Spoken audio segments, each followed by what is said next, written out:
The loss of spirit world, జీవాత్మ ప్రపంచ నియమాలు అనే ఈ పుస్తకాన్ని రచించిన వారు ఖోర్షేద్ భావ్నగరి. ఇప్పుడు మనం మొదటి భాగమైన ఖోర్షేద్ భావ్నగరి రాతప్రతుల నుంచి ఆత్మలతో సంభాషణలను కంటిన్యూ చేద్దాం. మే 31, 1981. గత జన్మ స్మృతి ఎందుకు కలగదు? భూలోకంలోని ప్రజలకు ఆత్మలోకానికి సంబంధించిన ఆనందకరమైన జ్ఞాపకాలు, గత జన్మల స్మృతులు గుర్తుండవు. ఉన్నతోన్నతంగా ఎదగడానికి మనం భూలోకంలో అనుభవం కోసం, శిక్షణ కోసం ఆత్మను పవిత్రీకరించుకోవడానికి ఎన్నోసార్లు జన్మించి ఉంటాం. ఆ పరిస్థితిలో భూలోకంలోని గత జన్మలనన్నింటినీ మనం గుర్తుపెట్టుకుంటే ఇంకా జ్ఞానం కలగడానికి అదేమైనా సహాయపడుతుందా? చాలామంది సహాయపడుతుంది అంటారు, కానీ మేము సహాయపడదు అంటాం. ఎందుకంటే గత జన్మలను గుర్తుపెట్టుకుంటే మళ్ళీ అవే తప్పులు ఎందుకు చేస్తారు? చెయ్యరు. తప్పులను సరిదిద్దుకుంటూ, సమస్యలు పరిష్కరించుకుంటూ, ఇబ్బందులు పడుతూ ఆత్మను పవిత్రీకరించుకుంటారు. తప్పులు చేయకుండా, సమస్యలు రాకుండా, బాధలు కలుగకుండా మంచికి చెడుకు భేదం తెలియదు. మీకు ఇది అర్థం కాకపోతే జీవితం వలన ప్రయోజనమేమిటి? ఆత్మలోక స్మృతులు, గత జన్మల స్మృతులు అలాగే ఉంటే మీరు యంత్రంలా జీవిస్తుంటారు. పరీక్షకు గాని, శిక్షణకు గాని, కర్మకు గాని మీ ప్రతిస్పందన సహజంగా ఉండదు. మీ నిర్ణయాలు ముందే నిర్దేశితమైపోయి ఉంటాయి. అవి మీ మానసిక పరిస్థితి ఫలితంగా వచ్చినవి అయి ఉంటాయి. భూలోకంలో ప్రతి ఒక్కరూ సంతోషం కోసం తపిస్తారు. కానీ నిజమైన సంతోషం ఏమిటో వారికి తెలుసా? లేదు. భూలోకంలోని వారు బోలెడంత డబ్బు, సౌఖ్యాలు, విలాసాలు, వినోదం, కీర్తి ఉంటే అదే సంతోషం అనుకుంటారు. కానీ ఇవన్నీ కూడా నిజమైన సంతోషాన్ని ఇవ్వలేవని చెప్పడానికి మేము చింతిస్తున్నాము. నిజమైన ప్రేమ, ప్రకృతి సౌందర్యం, హృదయపూర్వకంగా వచ్చిన నవ్వు, చిరునవ్వు, నిస్వార్థంగా ఇతరులకు సహాయం చేయడము, ఆత్మను పవిత్రీకరించుకొని మరింత ఉన్నత స్థాయికి ఎదగడంలో నిజమైన సంతోషం ఉంటుంది.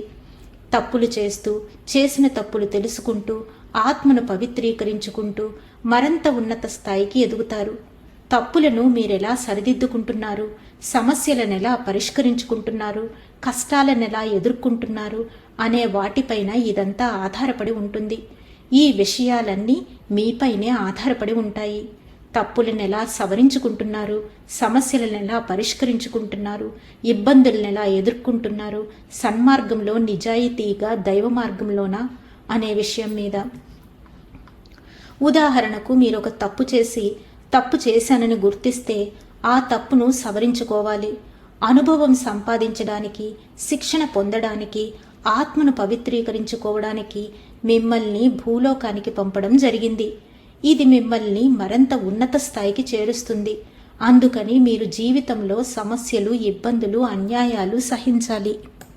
ఆత్మలోకంలో మాకంతా గుర్తుంటుంది. మా స్మృతులు మీ స్మృతులులాగా చెరిగిపోవు. అందుకని మా ప్రగతి చాలా నిదానం. వేగంగా ప్రగతిని పొందటానికి మీరు భూలోకంలో జన్మించారు. కానీ చాలామంది మరింత కిందికి పడిపోతున్నారు.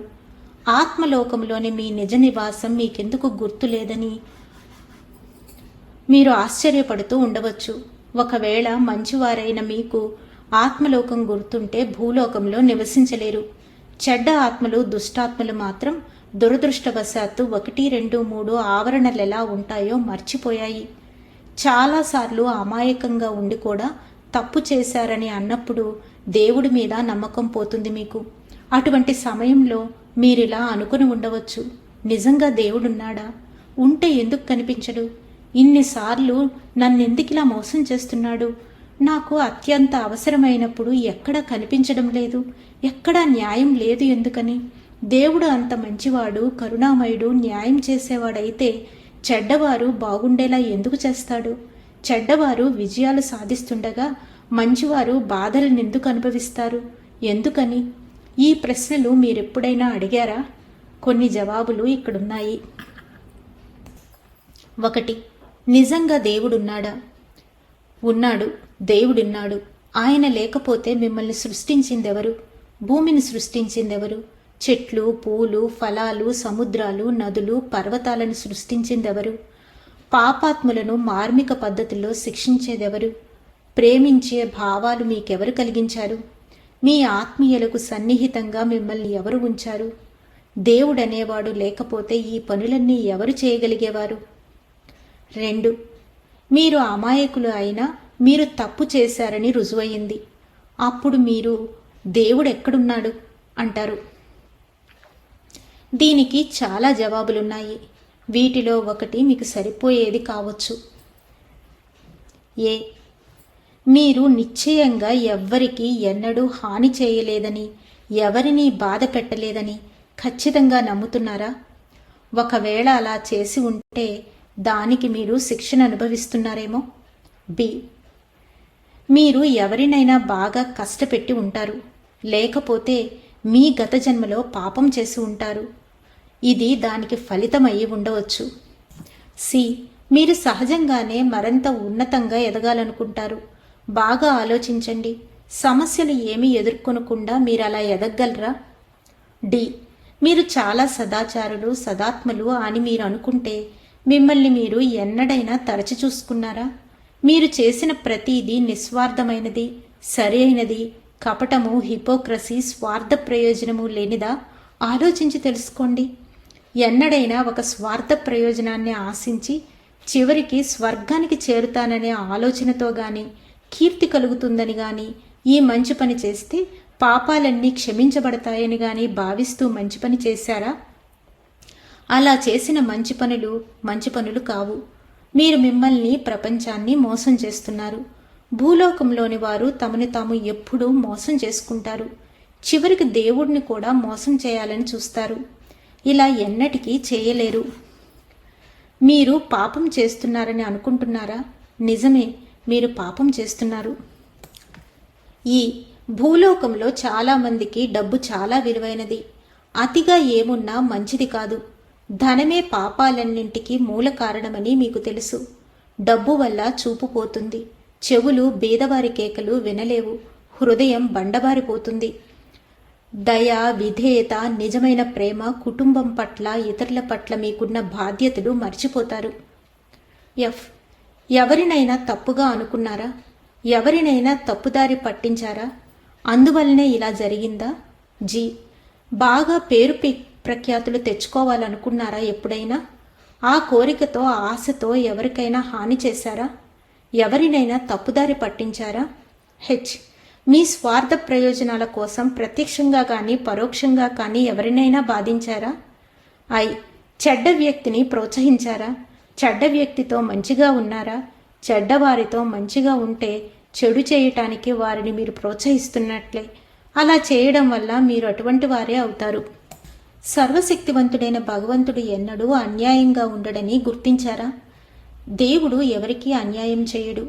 మీరు నిజంగా అమాయకులైతే మీకు రుజువు ఉన్నా లేకపోయినా ఆయన మీరు అమాయకులని రుజువు చేస్తాడు. అయితే మీరు దైవ నిర్దేశిత మార్గంలో ఉన్నారా? ఇది వెంటనే జరగకపోవచ్చు, నెలలు పట్టవచ్చు, సంవత్సరాలు పట్టవచ్చు, దశాబ్దాలు పట్టవచ్చు. అయినా ఆయన రుజువు చేస్తాడు. మిమ్మల్ని మీరు తరచి చూసుకోండి, ప్రశ్నించుకోండి. వీటిలో ఒకటి మీకు ఖచ్చితంగా సరిపోతుందని మా నమ్మకం. మీరు కష్టపడుతున్నప్పుడు కానీ, సమస్య వచ్చినప్పుడు కానీ ఇవే ప్రశ్నలు వేసుకోండి. ఇప్పుడు చెప్పే విషయం మీరు అర్థం చేసుకోవాలని కోరుతున్నాము. మీరు భూలోకంలో ఉన్నారు. మీ ఆత్మకు అనుభవం సంపాదించి పెట్టే శిక్షణా సంస్థ భూలోకం. ఉన్నత ఆవరణలకు, శాశ్వత ఆనందానికి మీరు వేసే మొదటి అడుగు ఇది. మీ కర్మను సులువుగా చెల్లించుకోవడానికి, మంచి పనులు చేయడానికి, నిస్వార్థంగా ఇతరులకు సహాయం చేయడానికి, మీ ప్రియమైన వారికి సహాయం చేయడానికి మీకున్న అవకాశం. అయితే మరి మీకేం కావాలనుకుంటున్నారు? ఒడిదుడుకులు లేకుండా ఉండడమా? ముళ్ళు లేని గులాబీ పరుపా? దృష్ట ప్రపంచం నుండి మీరేం ఆశిస్తున్నారు? మంచితనం పొంగి పొర్లాలనా? మీ సమస్యలను మీరు ధైర్యంగా చిరునవ్వుతో ఎదుర్కోవాలి. చెడును ఎదిరించాలి. ఆత్మను పవిత్రీకరించుకోవాలి. ఇందుకోసమే ఇప్పుడు మీరు భూలోకంలో ఉన్నారు. ఎల్లవేళలా దీనిని గుర్తుపెట్టుకుని ధైర్య సాహసాలతో, వివేకంతో ఉండండి. ఈరోజు మీరు దేవుడు అన్యాయం చేశాడని అనుకోవచ్చు, కానీ సర్వశక్తివంతుడైన భగవంతుడు పూర్తిగా సరైన పనే చేశాడని ఒకనాడు గుర్తిస్తారు. ఇదే మీకు, మీ ప్రీతములకు అత్యుత్తమం. దీనిలో పొరపాటేమీ లేదు. జూన్ 3, 1981. ఆత్మ మార్గదర్శులు. మనమందరము మనుషులమే. మీరు భూలోకంలో ఉన్నారు, మేము ఆత్మలోకంలో ఉన్నాము. మనిద్దరి స్వభావాలు భిన్నంగా ఉంటాయి. భూలోకంలో మీ ఆత్మను పవిత్రీకరించుకొనడానికి ఉన్నారని గుర్తించుకోండి. ద్వేషాన్ని పారద్రోలి ప్రేమను కలిగి ఉండండి. ఈర్ష్యను పారద్రోలి అవగాహనను కలిగి ఉండండి. కఠినత్వాన్ని పారద్రోలి దయను కలిగి ఉండండి. క్రూరత్వాన్ని పారద్రోలి వివేకాన్ని కలిగి ఉండండి. స్వార్థాన్ని పారద్రోలి నిస్వార్థాన్ని కలిగి ఉండండి. ఈ రకంగా ప్రవర్తిస్తూ మీ ఆత్మను పవిత్రీకరించుకుంటూ ఉన్నత స్థాయికి చేరడానికి మీకు మీరు సహాయం చేసుకోండి. భూలోకంలో పునర్జన్మ జూదం వంటిది. సూరదాస్ కథ ద్వారా మీకు ఆ విషయం అర్థమై ఉంటుంది. ఏది ఏమైనా ఆత్మను పవిత్రీకరించుకొని ఉన్నత స్థాయికి చేరడం ముఖ్యం. దీనికోసం సర్వశక్తివంతుడైన భగవంతుడు దుష్ప్రభావాల నుంచి మీకు రెట్టింపు రక్షణను కల్పించాడు. దీనివల్ల మీరు ఆధ్యాత్మికంగా కిందకు పడలేరు. మొదటిది శక్తివంతమైన అద్భుతమైన మీ ఉపచేతనాత్మక మనస్సు. మిమ్మల్ని ఎల్లప్పుడూ అది ఆపాలని ప్రయత్నిస్తుంది. ఒకవేళ మీరు దీని మాట వినకూడదని అనుకుంటే ఇది నిద్రాణంగా ఉండిపోతుంది. రెండవది మీ ఆధ్యాత్మిక మార్గదర్శి. దీనినే చాలామంది మార్గదర్శక దేవదూత అంటారు. భూలోకంలోని ఆత్మలన్నింటికీ ఆధ్యాత్మిక మార్గదర్శకులుంటారు. వారు ఆత్మలోకం నుంచి వీరిని కాపాడుతూ ఉంటారు. ఈ మార్గదర్శులు మీరెక్కడ తప్పు చేశారో చెబుతారు. ఈ ఆధ్యాత్మిక మార్గదర్శికి మీ గురించి అంతా తెలుసు ఉంటుంది. మీరు సన్మార్గంలో నడిచేలా ప్రభావితం చేయాలని బాగా ప్రయత్నిస్తారు. మీ ఉపచేతనాత్మక మనస్సు నిద్రాణమైపోయే ముందుగా ఆధ్యాత్మిక మార్గదర్శితో నా వల్ల ప్రయోజనం లేదు, ఇంకా మీరు మీ అదనపు బాధ్యతలను నిర్వర్తించమని చెబుతుంది. మీ భౌతిక మనస్సు ద్వారా మిమ్మల్ని సన్మార్గంలో పెట్టడానికి మీ మార్గదర్శికి చాలా కష్టమవుతుంది.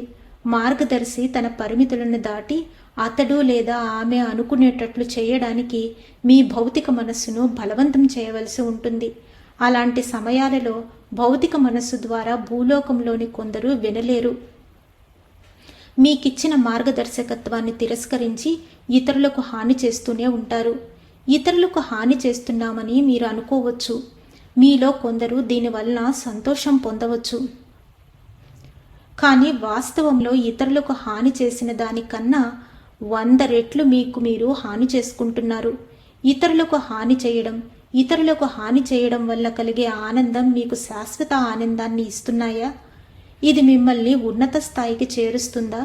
భూలోకంలో ఉండే కొన్నాళ్ల పాటు తాత్కాలిక సంతోషం కోసం మీరు నిజమైన శాశ్వతమైన ఆనందాన్ని త్యాగం చేసి 1000 ఏళ్ల పాటు నరకంలో ఉంటారా? తెలివి తక్కువతనం కాదా ఇది? అహంకారాన్ని వదిలిపెట్టి మిమ్మల్ని మీరు ప్రశ్నించుకోండి. ధన్యవాదాలు మాస్టర్స్.